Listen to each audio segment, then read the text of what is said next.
जो नजारा देखा वो देखकर उनकी जान में जान आ गई।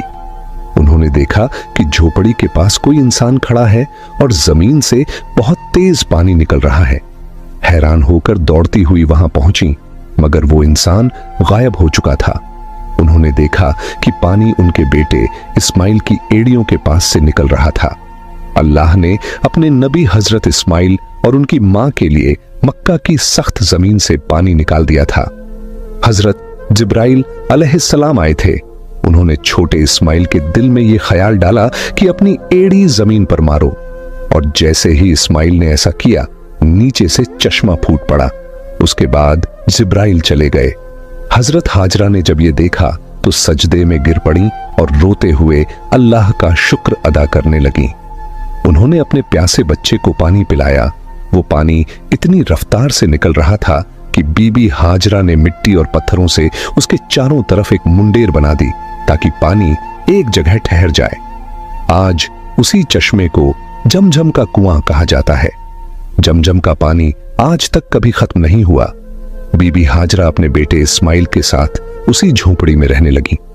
वो झमझम का पानी पीती और आसपास उगाए खजूर और कुछ फलों से अपनी जिंदगी गुजारती।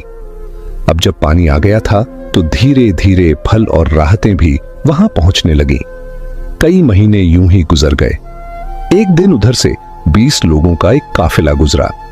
उस काफिले का सरदार एक समझदार आदमी था। उसने आसमान में एक परिंदा उड़ता देखा और कहा, यह परिंदा हमेशा पानी के आसपास उड़ता है, मगर हम तो जब भी इन पहाड़ों के पास आए हैं कभी पानी नहीं देखा। अगर यहां पानी ना होता तो यह परिंदा यहां क्यों उड़ता? फिर उसने एक आदमी से कहा, जाकर देखो कहीं पानी नजर आ रहा है। वो आदमी थोड़ी दूर चला, एक पहाड़ पर चढ़ा और सामने देखा एक चश्मा बह रहा था, और उस चश्मे के पास एक औरत अपने बच्चे को गोद में लिए बैठी थी। ये देखकर वो आदमी बहुत हैरान हुआ। जल्दी से जाकर अपने सरदार को बताया, ऐ मेरे सरदार, आपकी बात बिल्कुल सच निकली। वहां एक पानी का चश्मा बह रहा है और एक औरत अपने छोटे बच्चे को लिए उसी चश्मे के पास बैठी है। सरदार को यह सुनकर बेहद हैरानी हुई। इस वीरान सुनसान इलाके में कोई औरत कैसे रह सकती है? वो फौरन उस चश्मे की तरफ गया। जब वहां पहुंचा तो देखा हजरत हाजरा अपने नन्हे बेटे हजरत इस्माइल को गोद में लिए चश्मे के पास बैठी हैं। सरदार ने पूछा, ऐ औरत, तुम कौन हो? हजरत हाजरा ने बड़ी सादगी से सब कुछ बता दिया। मैं हजरत इब्राहिम की बीवी हूं। अल्लाह के हुक्म पर उन्होंने मुझे इन पहाड़ों के बीच छोड़ दिया